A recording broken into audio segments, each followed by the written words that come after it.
My name's Coco and I swing from the trees. I live in the jungle, I'm a monkey, you see. When I get hungry, I'll even eat leaves, but I'd rather have a bowl of Cocoa Krispies.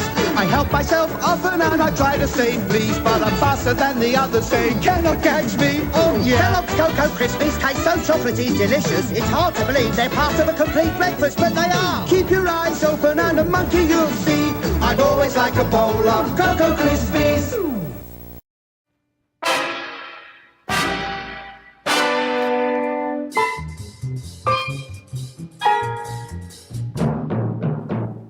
Hello, streamers. I'm Tom Feeney, writer for Wang's Chop Movie Magazine, your humble host and longtime member of Mensa. That's men eating nonstop anchovies.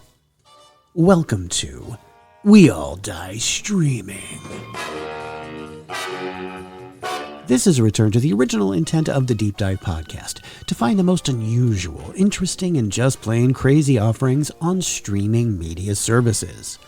Some will be free, some will be available for rental, but all will be carefully and or haphazardly chosen by myself. That way, you know exactly who to blame.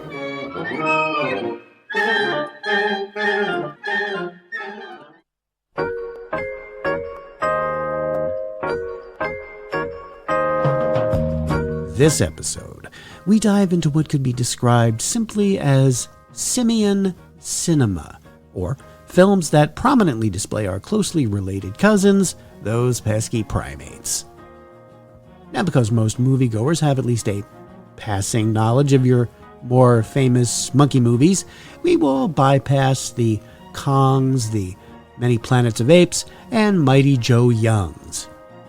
Now, this is gonna get weird, so let's peel this banana.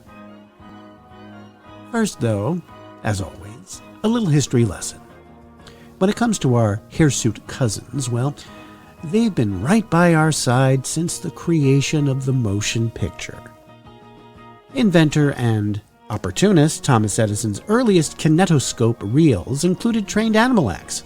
Monkeys were among the first animal subjects captured on film, drawing curious crowds fascinated by these newfangled moving pictures. And as soon as longer-form narrative storytelling took over movies, our friend the primate took its place as a classic movie villain. Balao, the Demon Baboon, is a 1913 French silent short film based on the 1912 novel by Gaston Leroux, best known for writing The Phantom of the Opera. In the story, Dr. Coriolis, an eminent scientist, has transformed an enormous baboon into a being half human and half ape. The creature is smitten by the beauty of Coriolis' niece, Madeline. But his curious nature leads him to run off and fall in with a poacher who saves his life. Balao becomes the poacher's unwilling accomplice, killing a man on his behalf. But when ordered to abduct Madeline, he turns against his captor, instead luring him into a pit and breaking his legs. Balao then rescues Madeline and brings her father to her, but dies from a gunshot wound sustained in the struggle. And, to paraphrase Dino De Laurentiis, monkey die, audience cry. Now, only a few minutes of the original 24-minute film survive. It's considered one of the earliest films to explore the mad scientist creates life premise, predating Frankenstein adaptations and introducing the mad monkey genre to the masses. Now, if you're interested, footage of the silent Balao, the Demon Baboon, can be viewed on YouTube. Nearly 15 years later, in 1927, the silent short would be remade as the feature film In America by Fox. Unfortunately, the film, titled The Wizard, is considered lost to time. Balao would be remade yet again in 1942, this time titled Dr. Renault's Secret. Don't keep lying to me. For years, I worked to change your appearance, make you talk. Get you in danger, all I've done for the sake of your stupid animal jealousy. It was the same criminal who tried to kill you at the inn. But why should anyone want to kill Larry? Where's Noel? You surely don't suspect him.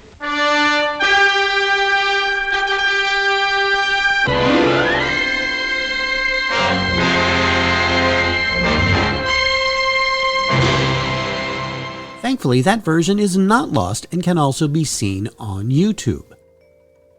Of course, the caveat with these films I just mentioned is that they were played as primate-human hybrids and portrayed by actors in makeup. The first real monkey movie star came to theaters a year before that big ape from Skull Island ran rampant in New York City.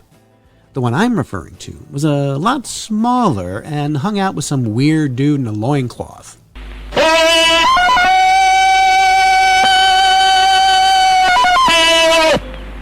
In 1932, Tarzan the Ape Man swung into theaters. The film starred five-time Olympic gold medal swimmer Johnny Weissmuller as the Congo-dwelling adventurer. Tarzan may have been referred to as the Ape Man, but the true simian star of the film was Tarzan's adorable chimpanzee named Cheetah. Now, the little guy, or girl, depending upon which chimp was playing Cheetah on screen, was a fun comic foil for the usually stoic Tarzan, getting to all kinds of monkey shines, but to also be a trusted and loyal sidekick. And over the course of 16 years and 12 films, multiple chimpanzees were enlisted to play Cheetah, each with his or her own special skills. And a salute to all those cheetahs who stood by their ape man.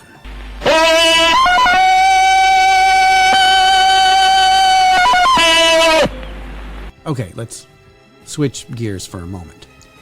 In November of 1979, the U.S. of A. elected a new president. A Republican and former governor of California, he won in a nearly unprecedented landslide against incumbent President Jimmy Carter. That man was, of course, Ronald Reagan. Now, if you had just dropped onto planet Earth around 1979, you might not have known that Mr. Reagan had a career prior to entering politics. He was an actor, not a movie star, mind you, more of a B-movie kind of guy. One of those faces who viewers would most likely recognize but not necessarily remember their name. However, when Reagan entered the political sphere in the 1960s, one of his film roles in particular began to dog him as a source of ridicule, all the way up to and including his presidency. It was a light-hearted romp about a college professor and his chimpanzee chum. 1951's Bedtime for Bonzo. This kind of fumbling is the mark of a bachelor, and bachelors shouldn't have babies. Now, should they? Especially not a baby like Bonzo. Are you mystified, bewildered, and puzzled? You needn't be. All these shenanigans take place in a hilarious new Hollywood movie called Bedtime for Bonzo, starring Ronald Reagan, Diana Lynn, and Bonzo, that amazing chimp. It started as an experiment, but the professor soon discovered he couldn't be a papa without a mama. So he hired a housekeeper, and then the fun began. It's a monkey. Well, sure it's a monkey. Why didn't you tell me? I did. It's the funniest film idea since Francis. Bedtime for Bonzo, the comedy hit of the year. Interestingly, even though Reagan's critics used clips and images from the movie featuring the commander-in-chief with the titular monkey, the man himself seemed to look at the film quite fondly. In a 1971 interview with talk show host Dick Cavett, the then governor of California talked about Bedtime for Bonzo. The funny thing is, Bedtime for Bonzo was quite a box office smash, and the funny thing is it proved a rule of comedy, that it was a good picture. It was a very funny comedy because it was based on truth. It was based on the type of experiments that they've been doing at Duke University with chimps. And the idea was, I was a psychology professor, and I was trying to raise a chimp as you would a baby and see how far up you could bring it in intelligence before it slowed down and a child would go ahead. So it was being raised in my home and clothed and with a crib and all the bit.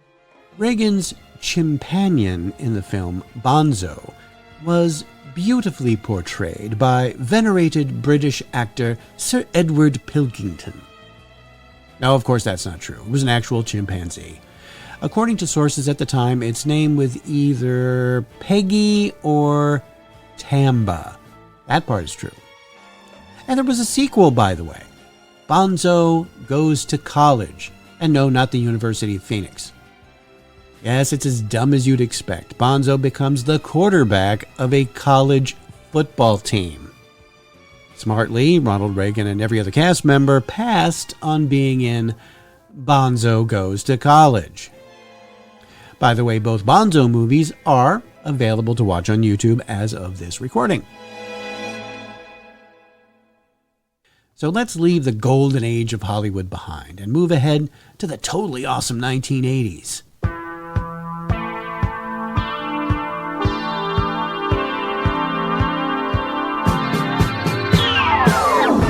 One advocacy group that began to gain public attention during the 80s was the animal rights movement. Organizations created in the 80s like PETA, or People for the Ethical Treatment of Animals, gained prominence for their views that all animals have intrinsic value aside from their usefulness to human beings and should be treated as such. Of course, Hollywood took notice, and films exploring the topic of animal rights began to appear on movie screens. Because nothing makes for better storytelling than something exploitive, animal rights films focus primarily on incidents of animal cruelty. One of these was a 1987 film starring Ferris Bueller and the tornado chaser from Twister that wasn't Bill Paxton. So, what do you say, Virgil? Huh? Be a good boy, okay? Be a good little chimp. Come here. Man's closest relative. Nobody's gonna hurt you, I promise. Friend. Help? I don't know what that means. Help what? He has the potential for language. Help fly? You mean this? He can develop skills through play. Up. Up. Go up. That's right, pull it back. That's good, that's good. Well, some very impressive flying there, Garrett. Hey, Chimp Yeager, give me 5. Fast break. Ready? He needs physical contact. Dunk it. And affection. He can recognize friends. And enemies. Well, I think your animal is best qualified for our demonstration. What's wrong? Help. Help what? Virgil is almost human, with one exception. He trusts us. What do you think is going on down that tunnel? I didn't know. If anybody knew that I even talked to you, I could be charged with treason.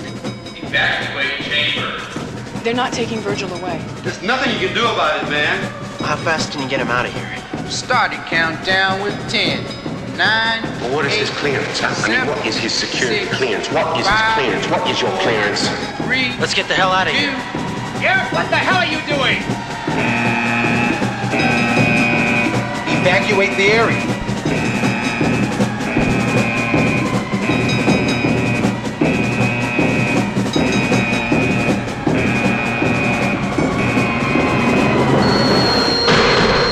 Matthew Broderick, Project X.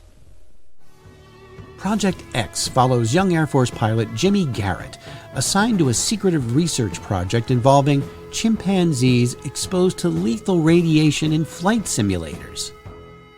Now, Jimmy befriends Virgil, a chimpanzee once taught sign language by researcher Terry McDonald. When Garrett learns the true purpose of the experiments, he attempts to save the animals, leading to an emotional confrontation with his superiors. The film critiques, in a made-for-Hollywood way, the dehumanization of animals in scientific research and advocates for empathy across species. And there are some scenes in the film that are truly sad and unsettling. It makes you genuinely feel for the plight of these creatures. It is a pretty effective film and well worth a watch.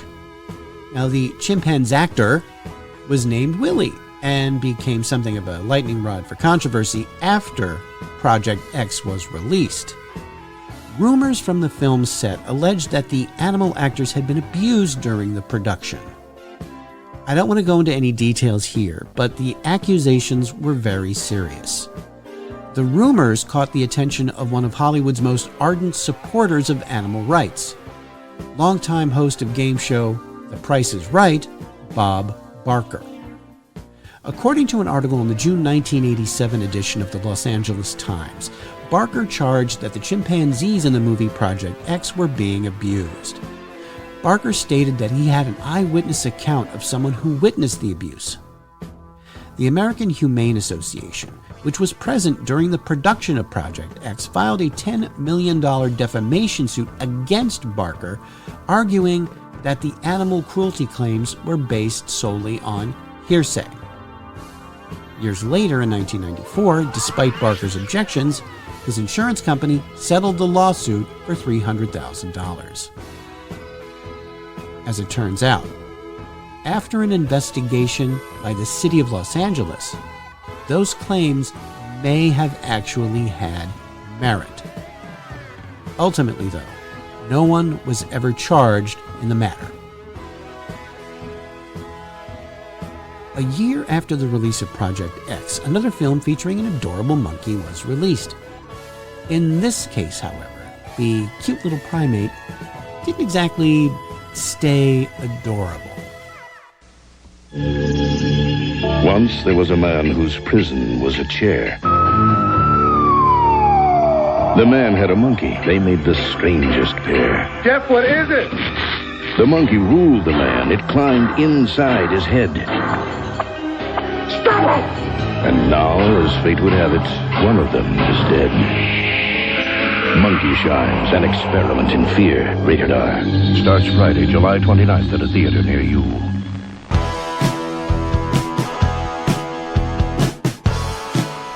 From George A. Romero, the twisted mind behind the original Night of the Living Dead and Dawn of the Dead films, came 1988's Monkey Shines, an experiment in fear. Based on Michael Stewart's 1983 novel, Monkey Shines is a psychological horror thriller about the dark side of a seemingly miraculous bond between a severely disabled man and his helper monkey. In the film, a promising young athlete named Alan Mann has his life shattered when he is struck by a car and left a quadriplegic. Struggling to adapt to his new dependence on others, he is offered an unusual form of companionship by his scientist friend Jeffrey Fisher, a capuchin monkey named Ella, trained as a helper animal to assist with daily tasks. What Alan doesn't know is that Jeffrey has been injecting Ella with an experimental serum derived from human brain tissue as part of an unsanctioned research project, with the aim of enhancing primate intelligence.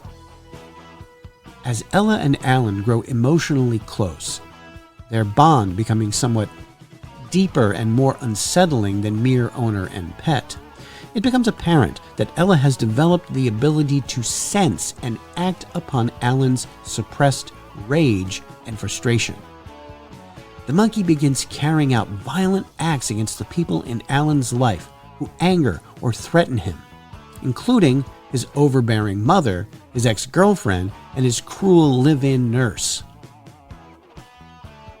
As the body count rises and Alan slowly realizes what Ella is doing on his behalf, he finds himself trapped, both psychologically dependent on the creature and unable to physically stop her. He becomes uncertain whether some part of him actually welcomes her actions. Well, while I don't want to spoil the film's ending, I will say that it is somewhat atypical of a George Romero movie. Take that as you will. Or you could just watch Monkey Shines. It's pretty effective, and some parts can be hard to watch, but hey, if watching scenes of a paralyzed man be terrorized by a crazy helper monkey is your cup of cuckoo, go for it. Monkey Shines, An Experiment in Fear, can be found on many streaming services, including Prime Video, Tubi, and Apple TV, among others. Our last Mad Monkey movie is another 80s example of simian savagery. It stars General Zod from Superman 2 and Daniel San's girlfriend from The Karate Kid.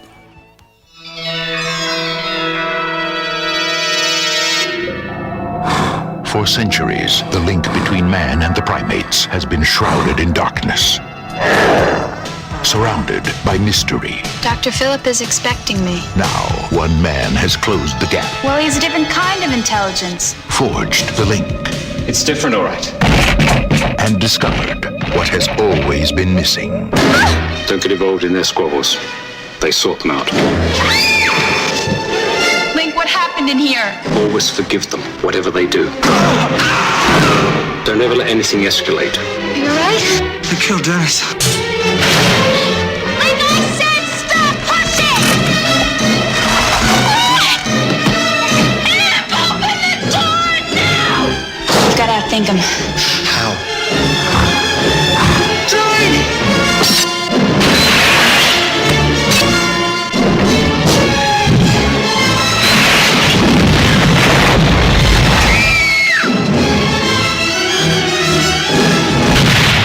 Link.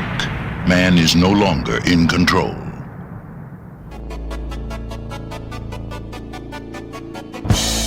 I always love to hear the deep tones of my favorite trailer voiceover artist, Percy Rodriguez. So, the film is 1986's Link, starring Terrence Stamp and Elizabeth Shue. The film is kind of like if Gorillas in the Mist was Gorillas That Are Pissed. It's the story of three outraged orangutans, played by chimpanzees. You gotta love the acting range here. Their leader, named Link, goes bananas when his keepers try to have him euthanized. Things devolve into a fight for survival. Human versus monkey. Who will survive? Well, I'm kind of betting on the humans, because apes don't carry any money. All in all, Link is a pretty good man versus animal thriller. It's a British film directed by Richard Franklin, the man behind the better than it had any right to be sequel, Psycho 2. Link is available for rental on Prime Video and on YouTube. Now, of course, the 1990s had its fair share of monkey madness. Films like Congo, Mighty Joe Young, Outbreak, Dunstan Checks In, and MVP, Most Valuable Primate, kept the genre in monkey business. In the 21st century, the revival of the Planet of the Apes franchise became a huge success, creating its own complex lore outside the continuity of the originals. Recently, however, we have seen a return of the Maniac Monkeys. Two films in particular, 2025's The Monkey, about an evil wind-up toy monkey, and 2026's Primate, which, was essentially Cujo with a chimp. The latter did fairly well during its short theatrical release, making over $11 million its first weekend at the box office. Now, will Primate's success lead to a slew of Slayer simian films? Will we see a Primate versus Megan movie? And we can only hope.